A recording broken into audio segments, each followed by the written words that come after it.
Hello बच्चों, कैसे हैं आप लोग? बढ़िया है सब? अच्छे से सुरक्षित? देखिए, सुरक्षित रहिए और पढ़ते रहिए, क्योंकि कई बार मैं कह चुका हूं, वापस एक बार कह रहा हूं कि आपका जो हार्ड वर्क है, जो परिश्रम आप करोगे ना, उसका कोई शॉर्टकट नहीं है। वही एक तरीका है जो आपको आगे आपके जीवन में आपको सफलता दिलाएगा। ठीक? तो to be successful you should do hard work, otherwise means there is no shortcut to hard work. कोई शॉर्टकट है ही नहीं, एक ही तरीका है, कठिन परिश्रम ना। तो परिश्रम कैसे करना है? कंसेप्ट सीखने हैं और ज्यादा से ज्यादा न्यूमेरिकल्स करने हैं। मतलब फिजिक्स में तो परिश्रम का यही मतलब है। आपको कोई डंबल वंबल नहीं घुमाने, है ना, कोई बारबल कर्ल्स नहीं करनी है। आपको सिंपल न्यूमेरिकल्स, जितने ज्यादा से ज्यादा आप न्यूमेरिकल्स करोगे उतने अच्छे से फिजिकल कंसेप्ट, मतलब उतने अच्छे से आप फिजिक्स समझ पाओगे। और फिजिक्स समझ पाओगे तो देखो खूबसूरती क्या है फिजिक्स की। Physics is actually study of nature. आपके आसपास की जो चीजें हैं उन्हीं को हम लोग पढ़ते हैं फिजिक्स में। तो अपनी प्रकृति को, नेचर को समझने के लिए आपको फिजिक्स समझनी है। और फिजिक्स के जो कंसेप्ट हैं, जो लॉज हैं, जो नेचर में एग्जिस्ट करते हैं, उनको बहुत अच्छे से समझने के लिए ज्यादा से ज्यादा प्रैक्टिकल एप्लीकेशन, मतलब ज्यादा से ज्यादा न्यूमेरिकल्स करने पड़ेंगे। ठीक है, चलिए, ये तो ज्ञान टाइम टू समय से, मतलब समय के साथ साथ मैं आपको हर क्लास में कुछ ना कुछ ज्ञान देता रहूंगा। आज हम क्या करने वाले है ना, सबसे बड़ा सवाल है ये कि सर आज हमारे सामने आए हैं तो आज करेंगे क्या? क्या कुछ नया या वही पुराना जो चल रहा है हमारा? देखिए, पुराना तो चलता रहेगा। मैंने आपको बताया कि कोई भी चैप्टर होगा तो उसके 100-150 न्यूमेरिकल से कम तो हम करेंगे नहीं। चल रहा है, जैसे वेक्टर्स हमने किया, क्विज़ हम लोग डिस्कस कर रहे हैं। काफी कुछ टाइम से मैं वीडियो अपलोड नहीं कर पाया था, आई वॉज बिजी। लेकिन थोड़ा हम सिलेबस को भी आगे बढ़ाएंगे और क्विजेस तो आपके चलते ही रहेंगे। तो अभी हम नया कुछ सीखेंगे ना, कुछ नए कंसेप्ट सीखेंगे। और जो पुराना हमने पढ़ लिया है, जैसे वेक्टर हम लोगों ने पढ़ लिया है, तो उसके क्विज हम लोग डिस्कस करते रहेंगे साथ के साथ। तो आज दिख रहा है आपको लिखा हुआ, क्या सीखने वाले हैं आज हम लोग? मैकेनिक्स। देखिए, अभी तक हम लोगों ने जो भी पढ़ा है उसमें मतलब फिजिक्स का ऐसा कोई भी, मतलब कोई फिजिक्स का कोई पोर्शन हमने डिस्कस नहीं किया। हमने पढ़ा क्या है? हमने तो मैथमेटिकल टूल्स पढ़े अभी तक। बस हमने क्या पढ़ा? हमने पढ़ा डिफरेंशिएशन कैसे करते हैं। चलो, उसका मतलब समझ लिया कि भाई differentiation rate of change of function होता है with respect two variable. Integration की बहुत सारी चीजें अगर ऐड करनी है जो कंटिन्यूअस हो तो क्या करें? सम डिस्क्रीट समेशन की जगह इंटीग्रेशन कर लेते हैं। और कुछ मैथमेटिकल टेक्निक सीखी, जैसे बाइनोमियल थ्योरम बताई थी मैंने आपको बीच में कहीं, है ना। क्वाड्रेटिक इक्वेशन को कैसे सिंप्लीफाई करते हैं। ग्राफिकल एनालिसिस सीखा, how to represent quantities in terms of graphs. Vector पढ़ा हम लोगों ने। तो ये सब क्या है? ये मैथमेटिकल फिजिक्स का पार्ट है ना। एक तरह से ये वो मैथमेटिकल टेक्निक्स या टूल्स हैं जिनकी हमको जरूरत पड़ती है फिजिक्स सीखने में, क्योंकि यही फिजिक्स की भाषा है। Mathematics is the language of physics. तो भाषा नहीं सीखेंगे तब तक कैसे फिजिक्स सीख पाएंगे ना। तो सबसे पहले हमने भाषा सीखी। अब हम लोग स्टार्ट करेंगे एक्चुअल फिजिक्स। मतलब एक्चुअली फिजिक्स में क्या क्या, मतलब जो मैं कहता हूँ ना, physics is study of nature. मैं क्या कहता हूँ, है ही physics is study of nature. In physics you will, आपको करना क्या, आपके आसपास के, आपके रोज आपके साथ में जो चीजें होती हैं, आपके सराउंडिंग्स में जो फिनोमिना होते रहते हैं, जो प्रोसेस चलते रहते हैं, नेचुरल फिनोमिना, नेचुरल प्रोसेस चलते रहते हैं, उन्हीं की स्टडी है फिजिक्स।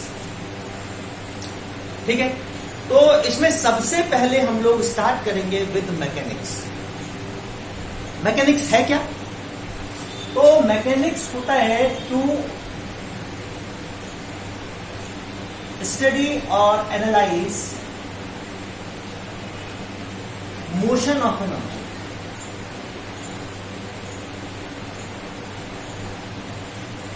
ठीक है, किसी भी एक मूविंग ऑब्जेक्ट के मोशन का एनालिसिस समझना, विश्लेषण, कि भाई कहां पे था, कितने समय में उस जगह पर पहुंच जाएगा, उसके पास्ट को, उसके प्रेजेंट को स्टडी करके उसका फ्यूचर बताना कि ये ऑब्जेक्ट इस जगह पर था पहले इतने टाइम पर, अब यहां पर पहुंचा है, कितने टाइम के बाद कहां पर होगा, है ना।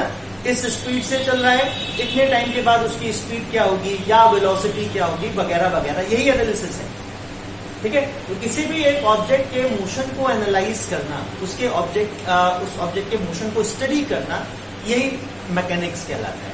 एक तरह से मैकेनिक्स को हम ऐसे भी डिफाइन कर सकते हैं ना, परिभाषा समझ में आ रही होगी मैकेनिक्स की आपके, that branch of physics in which we deal with the moving object and we analyse their motion.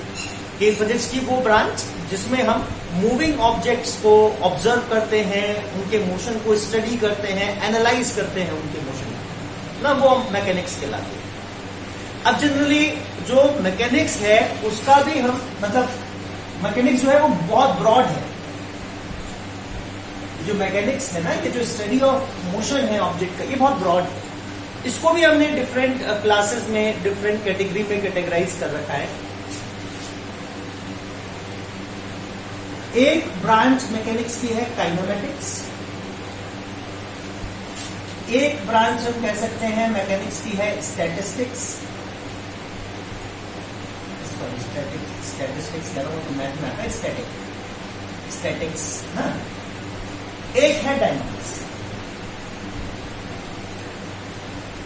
Difference क्या है इनमें? तीनों में ही हम करेंगे मोशन को स्टडी, मोशन का ही एनालिसिस करेंगे, लेकिन काइनेमेटिक्स में हम क्या करते हैं, we analyse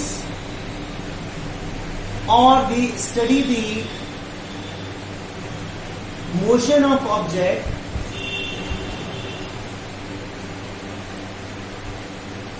without including the factor or physical cause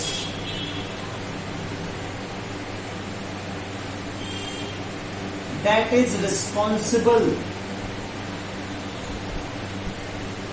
for motion or any changes in motion.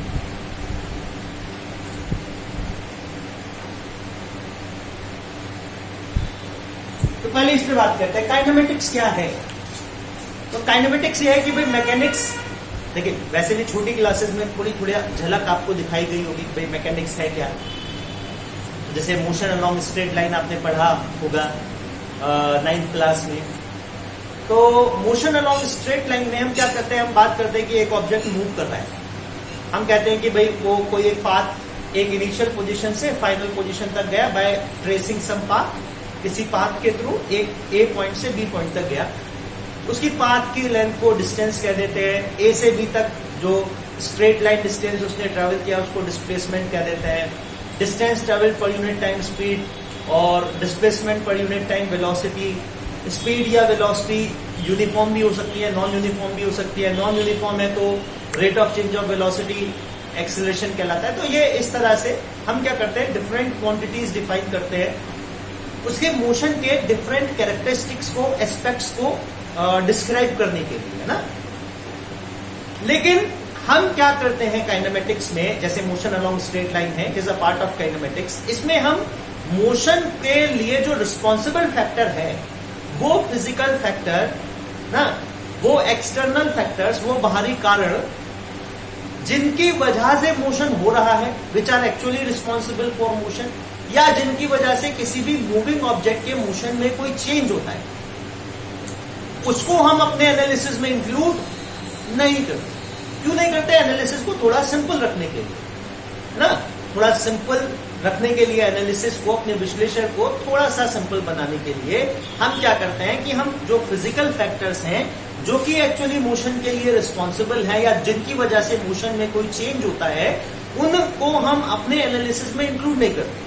हम सिर्फ और सिर्फ ऑब्जेक्ट के मोशन को, उसकी मोशन की कैरेक्टरिस्टिक्स को डिस्कस करेंगे, उन फैक्टर को छोड़ देंगे। अब देखिए न्यूटन्स लॉज ऑफ मोशन आपने पढ़े है ना, आप समझ ही गए होंगे कि मैं किन फैक्टर्स की बात कर रहा हूं।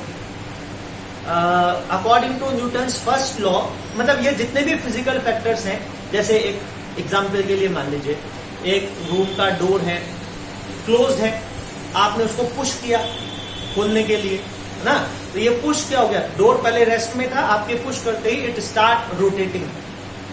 ये जो पुश आपने अप्लाई किया ये वो फिजिकल फैक्टर हो गया, है ना।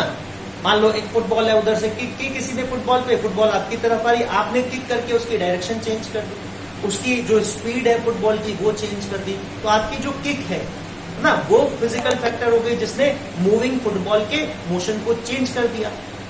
या फुटबॉल रेस्ट में रखी है, आपने किक किया, उसको रेस्ट से फुटबॉल मोशन में आ गई, तो आपने उसके स्टेट ऑफ मोशन को चेंज कर दिया। तो किक जो है वो आप किसी को थप्पड़ मार देते हो, है ना, वो खड़ा हुआ पर्सन है गिर जाता है, क्या हुआ, आपने उसकी पोजीशन को चेंज किया, है ना। या एक तरह से आपने उसको पहले रेस्ट में था, सडनली वो मूव मोशन में आ गया आपके स्लैप करते ही, तो आपने क्या हुआ, स्टेट ऑफ रेस्ट को चेंज कर दिया। तो ये जो स्लैप है आपका, ये क्या है, ये मतलब ये वो फिजिकल फैक्टर हो गया।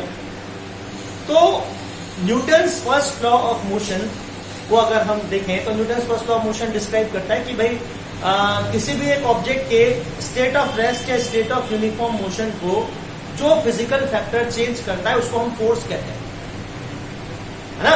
ये है ना कि an object can not change its state of rest और state of uniform motion until and unless some external force is applied on it. ये एक्सटर्नल फोर्स और इंटरनल फोर्स ये कंसेप्ट हम पढ़ेंगे अभी आगे। अभी तो आप सिर्फ ये समझिए कि कोई भी ऐसा तो फोर्स वो एक्चुअली फैक्टर है जो ऑब्जेक्ट को रेस्ट से मोशन में ला सकती है या मूविंग ऑब्जेक्ट की स्टेट ऑफ मोशन को चेंज कर सकती है, उसकी स्पीड को घटा बढ़ा सकती है, उसकी डायरेक्शन को चेंज कर सकती है। तो Newton first law of motion के अकॉर्डिंग इस फिजिकल फैक्टर को हम क्या कहेंगे, हम कहेंगे फोर्स है। तो बेसिकली मैं क्या कहना चाह रहा हूं आपसे कि काइनेमेटिक्स में हम ऑब्जेक्ट के मोशन को तो स्टडी करेंगे, एनालाइज करेंगे, लेकिन ये जो फिजिकल फैक्टर है, किक है, स्लैप है, पुश है, पुल है ना, या किसी स्प्रिंग से फोर्स लग रही है, स्प्रिंग किसी भी एक ऑब्जेक्ट के मोशन को चेंज कर रही है, तो इन सब फैक्टर्स को हम इंक्लूड नहीं करेंगे। कहने का मतलब फोर्स का हमारे एनालिसिस में कोई इंक्लूजन नहीं होगा। तो फोर्स ही वो फैक्टर है जो ऑब्जेक्ट के मोशन को या स्टेट ऑफ रेस्ट या स्टेट ऑफ यूनिफॉर्म मोशन के लिए रिस्पॉन्सिबल भी है, और रिस्पॉन्सिबल का मतलब चेंज कर सकती है उसकी स्टेट ऑफ रेस्ट या स्टेट ऑफ यूनिफॉर्म मोशन। आई बात समझ में? अगर एक ऑब्जेक्ट के मोशन को आप एनालाइज करते हो, स्टडी करते हो, लेकिन उसमें फोर्स का इंक्लूजन ना हो आपकी स्टडी में, आपके एनालिसिस में, ये फोर्स का क्या इफेक्ट हो रहा है ना, सिर्फ आप फोर्स के इफेक्ट को इंक्लूड किए बिना आपका जो एनालिसिस होगा मोशन का वो काइनेमेटिक्स कहलाएगा, वो ब्रांच या वो स्टडी काइनेमेटिक्स कहलाएगी। तो एक तरह से kinematics is that branch of mechanics in which we study और we analyse the motion of object without including the physical factors that are actually responsible for the motion or that which or those physical factors which can cause any change in the motion of object. We doesn't include those factors. Okay? चलिए next statistics. Oh sorry, statics. बार-बार मैं confuse हो रहा हूँ बड़े पे। Statics. Statics में क्या है, आप फोर्स को इंक्लूड कर सकते हैं. You can include force, लेकिन specifically statics is the branch of mechanics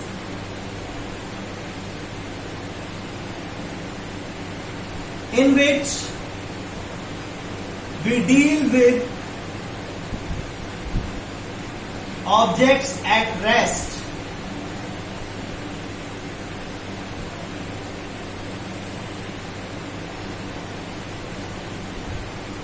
और ये जो दूसरी लाइन में लिख रहा हूं इसका मतलब मैं आपको समझाऊंगा। तो बेसिकली स्टैटिक्स है क्या भाई, नाम से पता चल रहा है। स्टैटिक्स मतलब if an object is in state of rest ना, तो यहाँ पे बेसिकली हम उन ऑब्जेक्ट के मोशन तो हो ही नहीं रहा है, हम उन ऑब्जेक्ट की स्टेट ऑफ रेस्ट को एनालाइज करते हैं जिन पर फोर्स तो लग रही है, लेकिन फोर्सेस क्या है, इक्विलिब्रियम में है। अब वेक्टर तो आप पढ़ चुके हो, इक्विलिब्रियम का मतलब मैं आपको समझा चुका हूं कि अगर हम कहें कि एक गिवन वेक्टर मतलब कुछ वेक्टर क्वांटिटीज एक पॉइंट पर एक्ट कर रही हैं और हम कहें कि वो इक्विलिब्रियम में है, that means their resultant is zero. तो बेसिकली यहां पर हम उन कंडीशन को, उन स्टेट को या उन मोशन, उन ऑब्जेक्ट की स्टेट ऑफ रेस्ट को एनालाइज करते हैं जिन ऑब्जेक्ट पर फोर्सेस तो लग रही है, जिन ऑब्जेक्ट पर फोर्सेस तो लग रही है लेकिन उन फोर्सेस का रिजल्टेंट जीरो है, जिससे कि ऑब्जेक्ट जो है वो स्टेट ऑफ रेस्ट में। तो this branch of mechanics in which we deal with the objects at rest ना, even though factors that can cause change in their state of rest or state of uniform motion are acting on the object. Factors, physical factors जो उनके motion को change कर सकते हैं, उनकी state of rest को change कर सकते हैं, ऐसे फैक्टर्स एक्ट कर रहे हैं ऑब्जेक्ट पर, लेकिन उनको है इक्विलिब्रियम में, उनका रिजल्टेंट जीरो है। तो ऐसे ऑब्जेक्ट्स का मोशन का एनालिसिस, मतलब स्टेट ऑफ रेस्ट का एनालिसिस स्टैटिक्स कहलाता है। ठीक है, चलिए नेक्स्ट जो ब्रांच है वो है डायनेमिक्स। डायनेमिक्स का मतलब एनालिसिस और study of motion of object,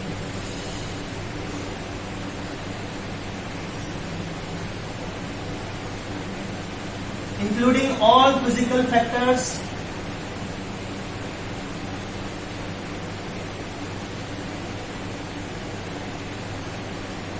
including analysis of all physical factors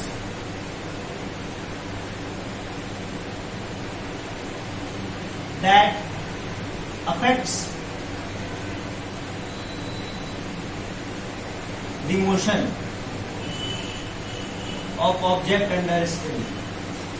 ठीक है, तो सिंपल है। काइनेमेटिक्स में मतलब एक ऑब्जेक्ट के मोशन को आप एनालाइज तो कर ही रहे थे काइनेमेटिक्स में, बस आपने जो फिजिकल फैक्टर्स मतलब फोर्स जो कि मोशन के लिए रिस्पॉन्सिबल होती है, जो कि मोशन को चेंज कर सकती है, स्टेट ऑफ मोशन को ऑब्जेक्ट की या स्टेट ऑफ रेस्ट को चेंज कर सकती है, उसको हमने इग्नोर कर दिया था, उसको इंक्लूड कर दीजिए अपने एनालिसिस में, वो डायनेमिक्स हो जाएगा।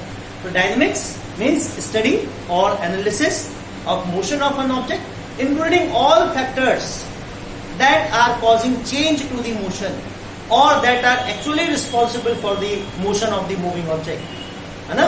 तो अगर हम फैक्टर्स को भी इंक्लूड कर लेते हैं तो वो हमारा जो एनालिसिस है, वो जो स्टडी है, वो डायनेमिक्स हो जाती है। तो इस तरह से ये जो मैकेनिक्स है, हमारी जो कंप्लीट मैकेनिक्स है, उसको हम ये तीन डिफरेंट कैटेगरी में, तीन डिफरेंट क्लासेस में कैटेगराइज करके अलग अलग स्टडी कर सकते हैं।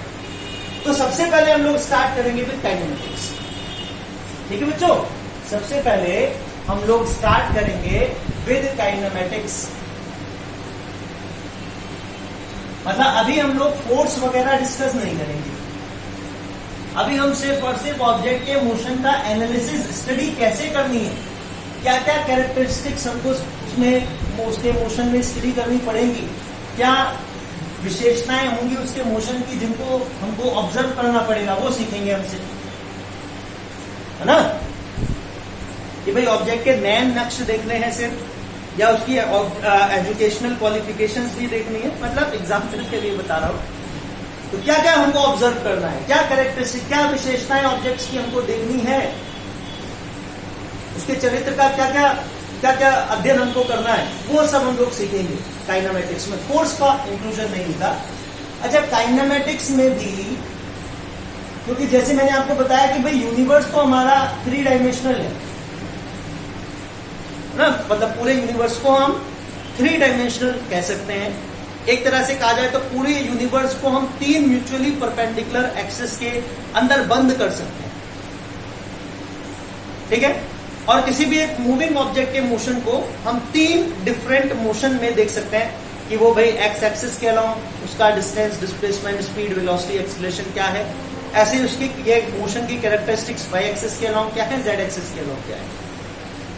ठीक है, लेकिन क्या है, 3 डायमेंशनल मोशन या motion in a plane, 2 dimensional motion थोड़ा कॉम्प्लेक्स होता है, थोड़ा मुश्किल होता है। तो हम लोग क्या करेंगे, सबसे पहले हम लोग सीखेंगे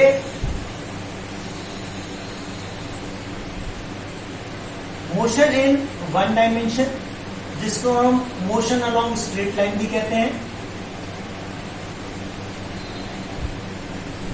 फिर उसके बाद हम मोशन इन 2D मतलब मोशन इन प्लेन, और फिर लास्ट में हम 3 डायमेंशनल मोशन को कैसे एनालाइज करना है वो सीखेंगे। ठीक है, तो चलिए अभी मोशन मतलब अभी 1 डायमेंशनल मोशन तो स्टार्ट नहीं करेंगे, अभी तो थोड़ी जनरल बातें करेंगे हम लोग, फिर पहुंचेंगे हम लोग स्पेसिफिकली अपनी एनालिसिस को, अपनी स्टडी को हम थोड़ा सा कन्वर्ज करके सिर्फ और सिर्फ फोकस करेंगे 1 डायमेंशनल मोशन पर। पहले स्टार्टिंग में थोड़ी जनरल बातें करते हैं कि भाई जैसे चलिए मोशन का मतलब क्या समझते हो आप?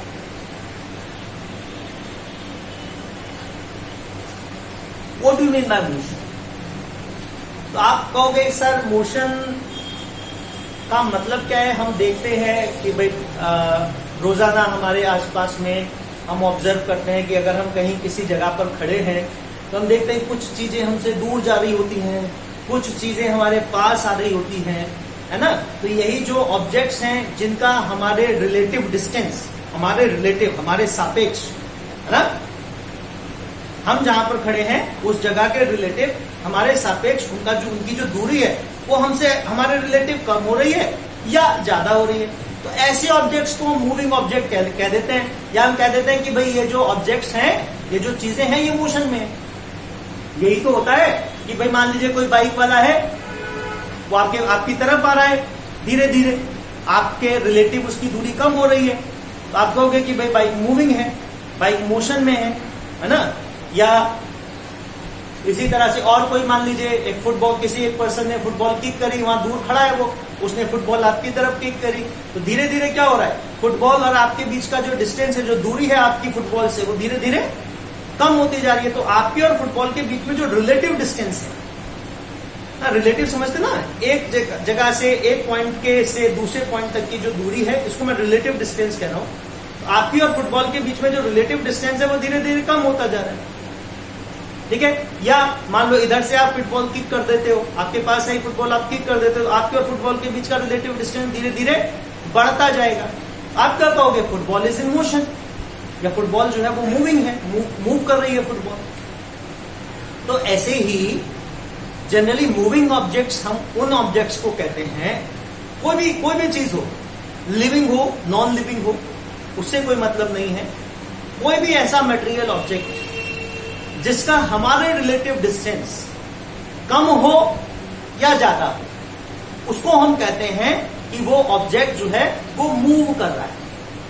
और उसकी ये जो स्टेट है, जिस स्टेट में उसका हमसे रिलेटिव डिस्टेंस जो है वो कंटिन्यूअसली कम होता जा रहा है या बढ़ता जा रहा है, इस स्टेट को हम मोशन कहते हैं, स्टेट ऑफ मोशन कहते हैं। समझ रहे हो? इस स्टेट को कि भाई वो ऑब्जेक्ट जो है वो इस स्टेट में है कि उसके और हमारे बीच में जो रिलेटिव डिस्टेंस है, जो रिलेटिव दूरी है, वो या तो घट रही है या बढ़ रही है। तो उसकी स्टेट को, इस अवस्था को उसकी हम स्टेट ऑफ मोशन कहते हैं, है ना? उसकी गतिमान अवस्था कहते हैं। समझ रहे हो? ये मतलब होता है मोशन। अब फिजिक्स में कैसे इसको डिस्क्राइब करेंगे? मतलब फिजिक्स में तो हम थोड़ा साइंटिफिक लैंग्वेज यूज करते हैं ना, एक पर्टिकुलर डेफिनेशन देते हैं, हम किसी भी एक कारण की एक परिभाषा देते हैं कि भाई ऐसा ऐसा हो रहा है तब इसको ये कहेंगे। तो how to describe the motion of an object, मतलब how to describe this word motion, how to define this word motion. तो सोचिए जरा कि मोशन को कैसे, तो ये तो डेफिनेशन आपने रखी होगी ना 9th क्लास से, क्यों बच्चों? ये डेफिनेशन तो आपको 9th क्लास में रटवाई भी गई होगी, और वही डेफिनेशन है जो मैंने अभी आपको बताई है। क्या बताया मैंने आपको? कि अगर रिलेटिव डिस्टेंस, किसी भी एक ऑब्जेक्ट का आपके रिलेटिव डिस्टेंस घट या बढ़ रहा है, तो आप उस ऑब्जेक्ट की स्टेट को कह सकते हो कि वो स्टेट ऑफ मोशन में है, वो गतिमान अवस्था में है। या अगर मान लो आपका और उसके बीच की दूरी नहीं बढ़ रही है, मान लो आप एक पेड़ के पास खड़े हो और आप एक जगह पे खड़े हो गए, जाके आप देख रहे हो आपकी और पेड़ के बीच की दूरी ना घट रही है ना बढ़ रही है, तो आप कहोगे कि पेड़ जो है ना वो एक तरह से कहें साम्य अवस्था में है, या हम इंग्लिश में कहें तो हम उसको स्टेट ऑफ रेस्ट कह सकते हैं कि जो पेड़ है वो स्टेट ऑफ रेस्ट में है। पेड़ इज नॉट, मतलब ट्री इज नॉट मूविंग, पेड़ is not moving, tree is not moving because there is no change in the relative distance between you and tree. Tree और आपके बीच में कोई रिलेटिव डिस्टेंस में कोई चेंज ही नहीं हो रहा है। आप कहोगे कि भाई नहीं ना, ये तो मूव नहीं कर रहा है, इसकी स्टेट को तो स्टेट ऑफ रेस्ट कहेंगे, इसको स्टेट ऑफ मोशन नहीं बोलेंगे। हाँ बिल्कुल ठीक है। तो मतलब एक जनरल हम डेफिनेशन क्या देते हैं मोशन की? हम कहते हैं मोशन का मतलब if the position of an object, if the position of an object changes with respect to time,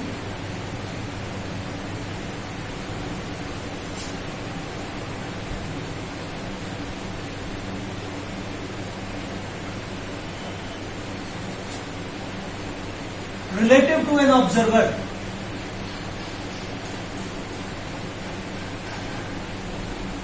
then object is said to be moving or in state of motion.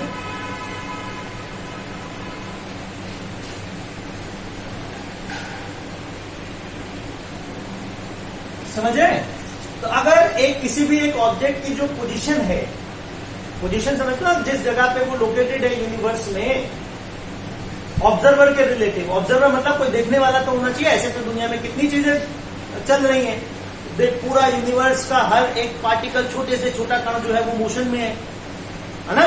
तो ऐसे तो अगर हम कॉपी में लिखना चाहें तो भाई क्या यूनिवर्स में करोड़ों अरबों खरबों चीजें हैं, millions billions trillions of objects हैं, सभी के मोशन को लिखोगे क्या? नहीं, हमको उसमें से किसी एक ऑब्जेक्ट के मोशन को, जिसपे हमको मतलब इंटरेस्ट है, जिसमें हमारा, हमको उसके मोशन को स्टडी करना है ना। तो कोई भी चीज जिसके मोशन को आप ऑब्जर्व कर रहे हो वो ऑब्जेक्ट कहलाती है। अरे बस समझ में, कोई भी ऐसी चीज जिसके मोशन को आप स्टडी कर रहे हो वो ऑब्जेक्ट है। Anything under observation is object. मान लो 4 बाइक चल रही है, उसमें मैं तो जो एक तरह से कहा जाए रॉयल एनफील्ड है, मैं तो उसके मोशन को देख रहा हूं। साथ में और भी है बजाज एवेंजर और हीरो होंडा एंड वगैरह वगैरह, लेकिन वो मेरे लिए ऑब्जेक्ट नहीं है, क्योंकि मैं मोशन किसका स्टडी कर रहा हूं? मैं रॉयल एनफील्ड का मोशन स्टडी कर रहा हूं। तो मेरे लिए ऑब्जेक्ट कौन है? Royal Enfield. बाकी की जो चीजें हैं उन पर तो मैं ध्यान ही नहीं दे रहा। साथ में चल रही है, चलने तो आगे रह गई, आगे निकल जाए, पीछे रहती है, पीछे रह जाए। जब तक मैं उनको अपने मोशन में, अपने एनालिसिस में इंक्लूड नहीं करूंगा, तब तक वो मेरे लिए ऑब्जेक्ट नहीं होगी।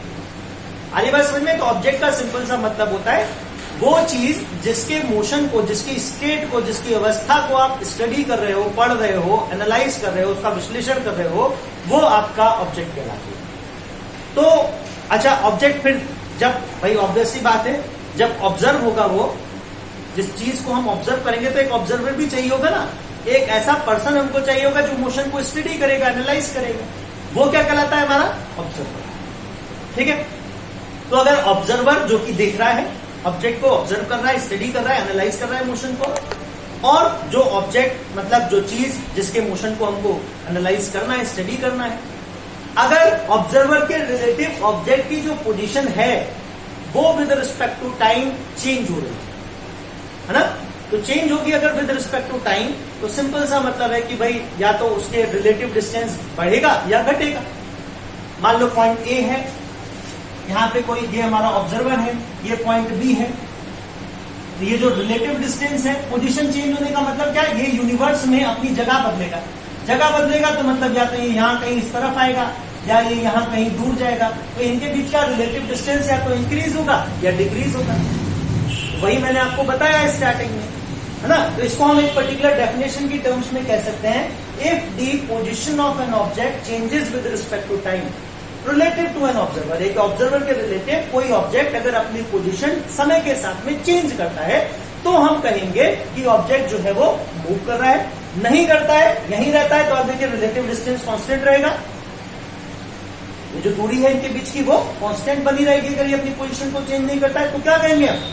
जैसे मैंने एग्जाम्पल दिया था ट्री वाला, तो आप कहोगे कि point B is at rest और object at point B is at rest, because it is not changing, it is not varying its position with respect to time relative to A। आ रही है बात समझ में? ठीक है, तो ये तो हमारी बेसिक मोशन की या रेस्ट की डेफिनेशन हो गई। ये दो स्टेट होती है किसी भी एक ऑब्जेक्ट की, या तो ऑब्जेक्ट मतलब इस यूनिवर्स में, या तो ऑब्जेक्ट जो है वो रेस्ट, स्टेट ऑफ रेस्ट में होगा या स्टेट ऑफ मोशन में होगा, है ना। या तो उसकी पोजीशन ऑब्जर्वर के रिलेटिव चेंज हो रही होगी या नहीं हो रही होगी। नहीं हो रही होगी तो स्टेट ऑफ रेस्ट, चेंज हो रही है तो state of motion.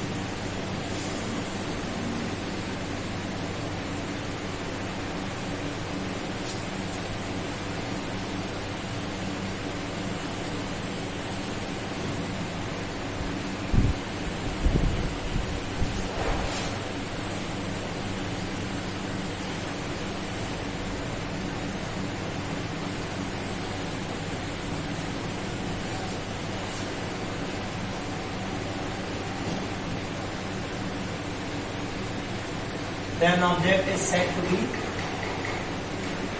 in state of rest.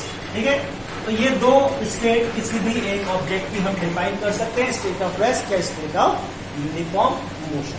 समझे? चलिए, इतनी कोई रॉकेट साइंस नहीं है, ये आप नहीं समझेंगे, बहुत ही साधारण सी बात है. और ये सब तो आप अपने आसपास प्रकृति में, आपके आसपास रोजाना देखते हैं, चीजें आपके पास आती हैं, आपसे दूर जाती हैं, तो आप ऑब्जर्व करते हैं ऑब्जेक्ट्स को. चलिए, अब देखिए, किसी भी हमारे एनालिसिस, जो हम किसी भी एक ऑब्जेक्ट को स्टडी करेंगे, तो हमारे एनालिसिस के जो मेन इंपॉर्टेंट एलिमेंट्स हैं वो क्या क्या होंगे? What are the important elements of our analysis? हमारे एनालिसिस का मेन फोकस किन पर रहेगा? क्या क्या हमारे बेसिक एलिमेंट्स हैं जिनको यूज करके हम ऑब्जेक्ट के मोशन को एनालाइज करेंगे? तो those elements which we include in our analysis, the first and foremost thing is the object. जैसे मैंने बताया अभी, object means any material thing, or it could be non-materialistic, anything under observation is object. is termed as object. Anything that is under observation is termed to be object. कोई भी ऐसी चीज जो है जो अंडर ऑब्जर्वेशन, ठीक है, वो ऑब्जेक्ट कहलाती है. तो सबसे जरूरी तो भाई वो चीज होनी चाहिए ना जिसके मोशन को हम स्टडी करेंगे. कोई अगर मान लो है ही नहीं, हमारे आसपास में कुछ है ही नहीं, स्पेस में हम वैक्यूम में हैं जहां पर कोई मटेरियल ऑब्जेक्ट नहीं है, कुछ नहीं है जिसके मोशन को हम देख सके, ना, तो फिर मतलब ही क्या रह जाएगा? तो सबसे पहले तो हमको कोई ऐसी चीज चाहिए ना जो मूविंग या स्टेट ऑफ रेस्ट में हो या स्टेट ऑफ मोशन में हो, मतलब कोई एक चीज, कोई एक थिंग जो एग्जिस्ट करती है, जिस पर हम फोकस करेंगे, जिसमें हम अपना इंटरेस्ट डेवलप करेंगे कि भाई चलो इसके बारे में जानते हैं, वो क्या कहलाएगी? हमारी वो ऑब्जेक्ट कहलाएगी. फिर एक वो पर्सन भी चाहिए हमको जो इसको देखेगा, है ना, जो इसको देखेगा, ऑब्जर्व करेगा, तो वो कहलाता है ऑब्जर्वर.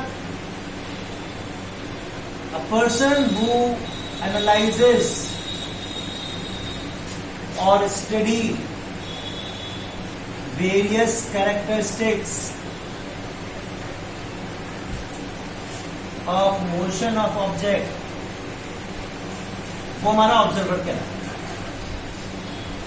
तीसरी आप देखिए कि भाई मोशन का जो, मतलब ऑब्जेक्ट के जो मोशन की स्टडी है ना, motion is always studied relative to time. Object के मोशन को हमें हमेशा समय के सापेक्ष हम ऑब्जर्व करते हैं. किसी भी एक ऑब्जेक्ट को, उसकी पोजीशन को हम कह रहे हैं ना, पोजीशन अगर समय के साथ बदलती है तो वो मोशन में कहलाएगा, समय के साथ नहीं बदलती है वो रेस्ट में कहलाएगा. तो time is an important element of our analysis. Time को हमको इंपॉर्टेंट एनालिसिस है, टाइम हमारे मतलब टाइम एक इंपॉर्टेंट एलिमेंट है हमारे एनालिसिस का, क्योंकि पूरा मोशन जो है वो स्टडी ही टाइम के रिलेटिव किया जाएगा. टाइम के सापेक्ष हम उसको, ऑब्जेक्ट के मोशन को स्टडी करेंगे, एनालाइज करेंगे. तो आपके पास ऑब्वियसली टाइम को मेजर कैसे करते हैं टाइम को मेजर? घड़ी से. तो आपके पास एक क्लॉक होनी चाहिए. Clock is also an important element of our analysis. घड़ी होनी चाहिए जिससे किसी भी एक गिवन टाइम को, मान लो ऑब्जेक्ट पॉइंट ए से चलकर पॉइंट बी तक पहुंचा, है ना, तो भाई ये तो 4 दिन में भी पहुंच सकता है, ये 6 दिन में भी पहुंच सकता है, ये 1 घंटे में भी पहुंच सकता है. तो हमारे पास घड़ी तो होनी चाहिए उस ड्यूरेशन को मेजर करने के लिए, जिस ड्यूरेशन में उसका मूवमेंट हुआ फ्रॉम ए टू बी. तो उसके लिए, उस टाइम इंटरवल को मेजर करने के लिए हमको ये इंपॉर्टेंट एलिमेंट चाहिए, क्लॉक. तो ऑब्जर्वर जो है, ऑब्जर्वर के हाथ में घड़ी होनी चाहिए ना. जब तक उसके हाथ में घड़ी नहीं होगी तब तक वो ऑब्जेक्ट के मोशन को एनालाइज नहीं कर पाएगा, because motion is always study analyse relative to time.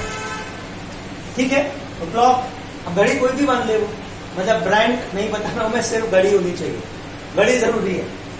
फिर फोर्थ जो है, जो इंपॉर्टेंट एलिमेंट है, मोस्ट इंपॉर्टेंट एलिमेंट मैं कहूंगा इसको अपने एनालिसिस का, वो है फ्रेम ऑफ रेफरेंस. ये फ्रेम ऑफ रेफरेंस क्या होता है?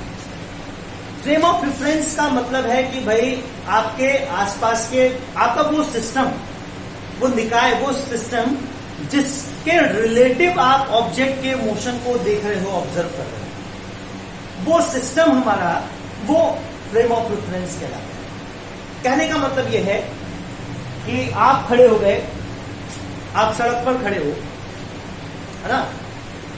चलिए एक और एग्जांपल लेते हैं। चलिए मान लीजिए कि मैं, आप एज्यूम करिए कि मैं आप जो है, हम लोग एक ट्रेन के कंपार्टमेंट में बैठे हैं ना, हम लोग ट्रेन के कंपार्टमेंट में बैठे हैं, मैं इधर वाली सीट पर बैठा हूं, आप इधर वाली सीट पर, मेरे अपोजिट सीट पर बैठे हैं।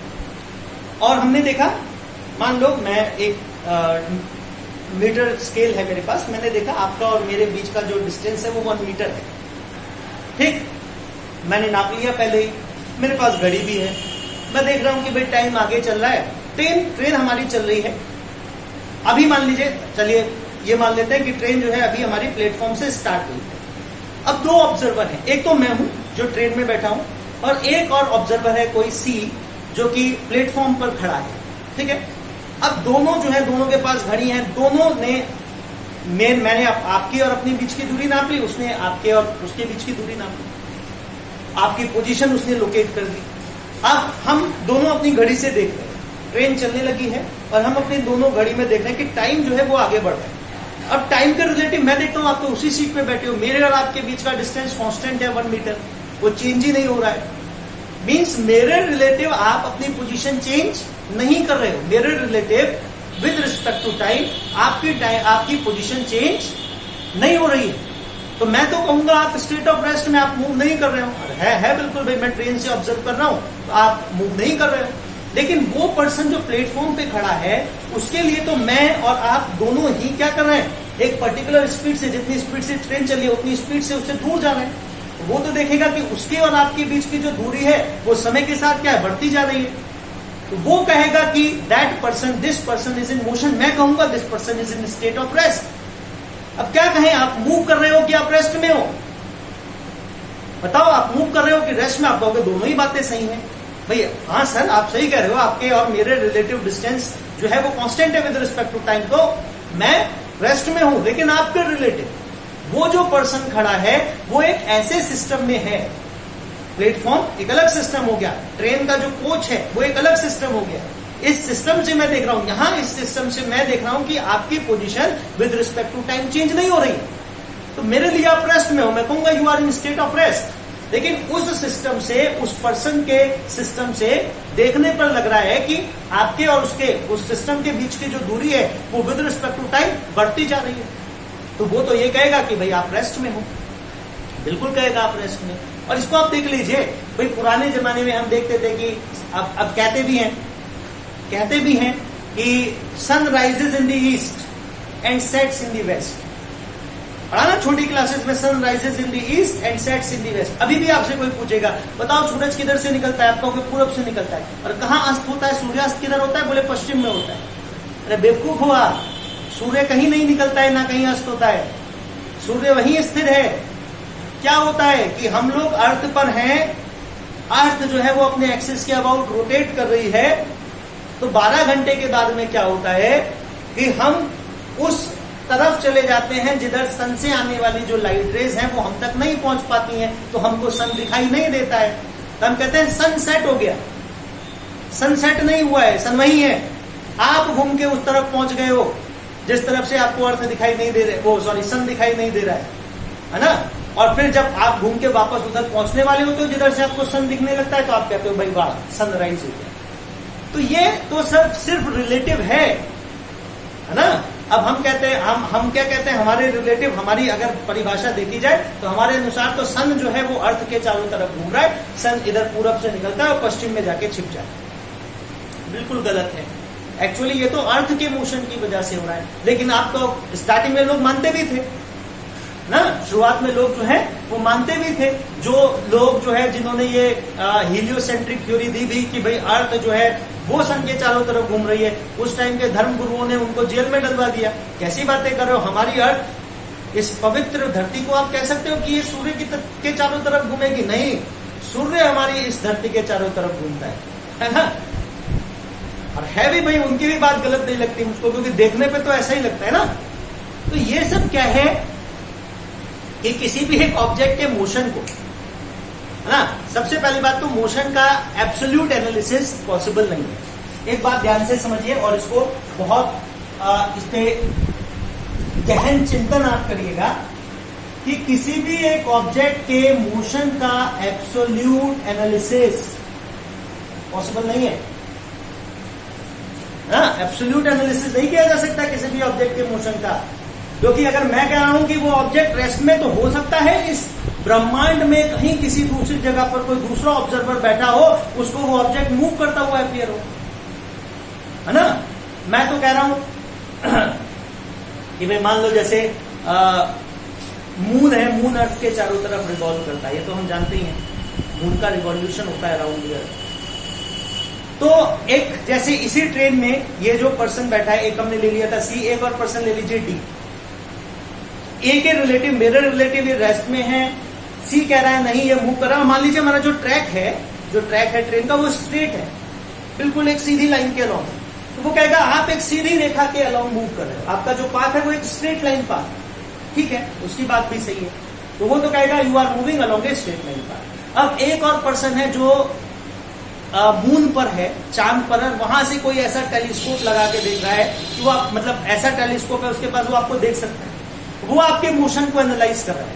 अब देखिए जैसे हम कहते हैं ना कि हम रिवॉल्व अर्थ कर रही है सन के अराउंड, लेकिन क्योंकि हम अर्थ पर प्रेजेंट हैं तो हमको अर्थ का मोशन फील ही नहीं होता है, क्योंकि हम अर्थ के साथ साथ घूम रहे हैं, तो हमको अर्थ का मोशन जो है वो फील ही नहीं होता है। और हम कहते हैं देखने पर हमको ऐसा लगता है कि सन जो है वो रिवॉल्व कर रहा है अर्थ के अराउंड। ऐसे ही मून पर अगर मान लीजिए कोई ऑब्जर्वर है तो उसको तो मून रिवॉल्व करता हुआ दिखेगा नहीं, उसको तो लगेगा कि नहीं मून तो स्टेशनरी है, ये अर्थ वाले हमारे चारों तरफ रिवॉल्व कर रहे हैं, this earth is revolving around the moon, है ना। तो उसको ये जो पर्सन है इस ट्रेन में, ये क्या कुछ अजीब से पाथ पर कि भाई ये स्ट्रेट लाइन पाथ पे भी जा रही है, साथ ही साथ सर्कुलर पाथ में रिवॉल्व भी कर रही है मून के अराउंड, है ना, तो उसको तो इसका कुछ अलग ही अजीब सा ही मोशन ऑब्जर्व होगा। तो कहने का मतलब यह है किसी भी एक ऑब्जेक्ट के मोशन को हम एग्जैक्टली एब्सोल्युटली कि भाई इसका यही मोशन है ना, ये मोशन उसका आप जो बता रहे हो ये आपके सिस्टम के रिलेटिव है ना, किसी और सिस्टम से किसी और जगह से उसको देखा जाए तो हो सकता है उसका मोशन जो है वो डिफरेंट अपीयर। तो किसी भी एक ऑब्जेक्ट के मोशन को स्टडी करने से पहले हमको ये डिसाइड करना होता है कि भाई हम किस सिस्टम के रिलेटिव मोशन को एनालाइज करने जा रहे हैं, वो जगह कौन सी है जहां पर ऑब्जर्वर बैठेगा और बैठ के ऑब्जेक्ट के मोशन को एनालाइज करेगा, क्योंकि इसका सबसे इंपॉर्टेंट रोल है। इस जगह के चुनाव पे डिपेंड करेगा कि वो जो मूविंग ऑब्जेक्ट है वो ऑब्जेक्ट आपको रेस्ट में अपीयर होगा या मूविंग ऑब्जेक्ट अपीयर होगा। मूविंग में भी उसका पाथ आपको स्ट्रेट लाइन दिखेगा, सर्कुलर पाथ में घूमता हुआ दिखेगा, या कैसा मोशन आएगा, ये इस बात पे डिपेंड करता है कि कहां किस जगह से आप मोशन को देख रहे हो, किस सिस्टम के रिलेटिव मोशन को ऑब्जर्व किया जा रहा है। तो ये बात आई है ना समझ में। तो यही जो सिस्टम है, एक ऐसा सिस्टम जिसके रिलेटिव हम किसी भी एक ऑब्जेक्ट के मोशन को एनालाइज करते हैं, वो फ्रेम ऑफ रेफरेंस कहलाता है। एग्जाम्पल के लिए जैसे मैं ट्रेन के कंपार्टमेंट में आपके साथ बैठा हूं, तो मेरा सिस्टम तो ये कोच, ये कंपार्टमेंट मेरा सिस्टम हो गया, ठीक है। जो प्लेटफॉर्म पे खड़ा है उसके लिए प्लेटफॉर्म जो है वो उसका सिस्टम है, जो मून पर है उसके लिए मून का जो सरफेस है वो उसका सिस्टम है, कोई और कहीं से ऑब्जर्व कर रहा है तो वो उसका सिस्टम।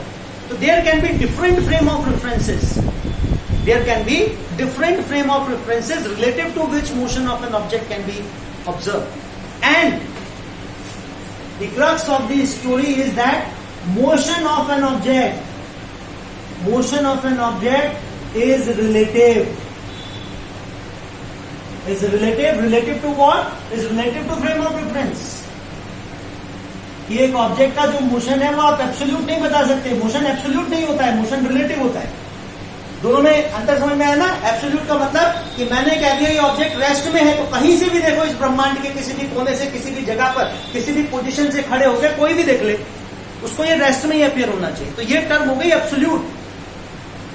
लेकिन अगर मैं कह रहा हूं कि ये रेस्ट में है, कोई कह रहा है ये मोशन में है, कोई कह रहा है ये स्ट्रेट लाइन में चल रहा है, कोई कह रहा है ये सर्कुलर पाथ में चल रहा है, तो फिर ये एब्सोल्यूट वर्ड नहीं रहेगा ना, फिर ये रेस्ट, स्टेट ऑफ रेस्ट, ये एब्सोल्यूट नहीं रहेगा। ये तो फिर चेंज हो रही है, जगह जगह के पर अलग अलग सिस्टम से देखने पर ये चेंज हो रही है। तो ऐसा ही होता है मोशन। मोशन कभी भी एब्सोल्युटली एनालाइज नहीं किया जा सकता। किसी भी एक ऑब्जेक्ट का मोशन एब्सोल्यूट होता ही नहीं है। मोशन होता है रिलेटिव, और किसके रिलेटिव होता है? किसके रिलेटिव होता है? फ्रेम ऑफ रेफरेंस के रिलेटिव होता है। इस बात पे डिपेंड करेगा मोशन कैसा अपियर होगा, इस बात पे डिपेंड करेगा किस सिस्टम के रिलेटिव आप उस मोशन को ऑब्जर्व कर रहे हो। ऑब्जर्वर का फ्रेम ऑफ रेफरेंस क्या है, ठीक है, नाम से ही समझ आता है। फ्रेम ऑफ रेफरेंस मतलब वो सिस्टम, वो फ्रेम